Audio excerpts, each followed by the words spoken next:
గుంటూరు అండి, గుంటూరు ప్రాజెక్టు. ఇప్పుడు మన ముఖ్యమంత్రి గారు కూటమి ప్రభుత్వం వచ్చిన తర్వాత అంగన్వాడీ వాళ్ళకి ఏమీ చేయలేదు.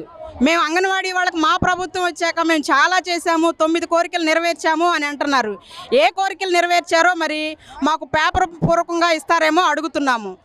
గతంలో ఉన్నప్పుడు చంద్రబాబు నాయుడు గారు ప్రతిపక్ష ప్రభుత్వంలో ఉన్నప్పుడు చంద్రబాబు నాయుడు గారు కానీ, లోకేష్ గారు కానీ, మిగతా మంత్రులు కానీ ఎవరైనా సరే మా టెంటుల దగ్గరకు వచ్చి మా అక్క చెల్లెమ్మలు మేము ప్రభుత్వంలోకి రాగానే మీకు న్యాయం చేస్తాము, ఈ గవర్నమెంట్ మీ పట్ల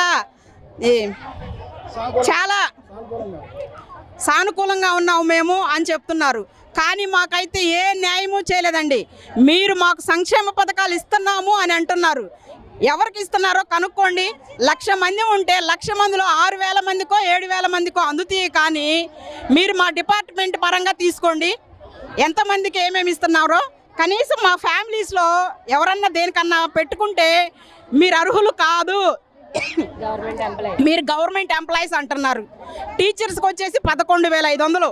ఈ ప్రభుత్వం వచ్చాక 2 సార్లు పెంచింది అని చెప్తున్నారు నిన్న మంత్రి గారు. 2 సార్లు అంటే ఎప్పుడు? ఎప్పుడో మీరు గతంలో టీడీపీ ప్రభుత్వం ఉన్నప్పుడు గతంలో పెంచారు, ఇప్పుడైతే పెంచలేదు. దయచేసి మంత్రులు ఇది ఒకటి చూడాలి, ఈ విషయాన్ని ఆలోచించండి.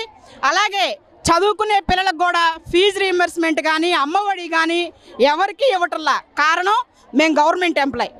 11,500 తీసుకుంటున్న టీచర్ గవర్నమెంట్ ఎంప్లాయా? 7,000 రూపాయలు తీసుకుంటున్న హెల్పరు గవర్నమెంట్ ఎంప్లాయా? ఒక్కసారి ఇది గమనించండి. మీ ఎమ్మెల్యేలకి మంత్రులకి అయితే మీకు ఫోన్ బిల్లు నెలకొచ్చి 9,000 ఇస్తున్నారు. మీకు అన్నీ ఇస్తారు, మీకు లక్షల శాలరీ ఉంటుంది. మరి పసిబిడ్డ 6 నెలల దగ్గర నుంచి, పసిబిడ్డ దగ్గర నుంచి 6 సంవత్సరాలు, అలాగే గర్భిణి 3వ నెల దగ్గర నుంచి తను డెలివరీ అయిన 5 నెలల వరకు ఇంతమందికి ఇన్ని రకాలుగా సేవలు చేసే మాకు మాత్రం 11,500 ఇస్తున్నారు.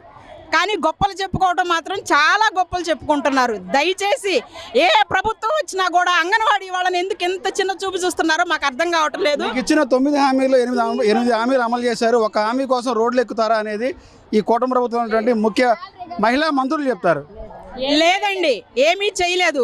జీవో ఇస్తామంటున్నారే కానీ ఇంతవరకు బయటకు వచ్చి మీకు ఈ హామీ మేము నెరవేర్చాము అని చెప్పేవాళ్ళు ఎవరన్నా ఉన్నారేమో రండి ముందుకొచ్చి చెప్పండి.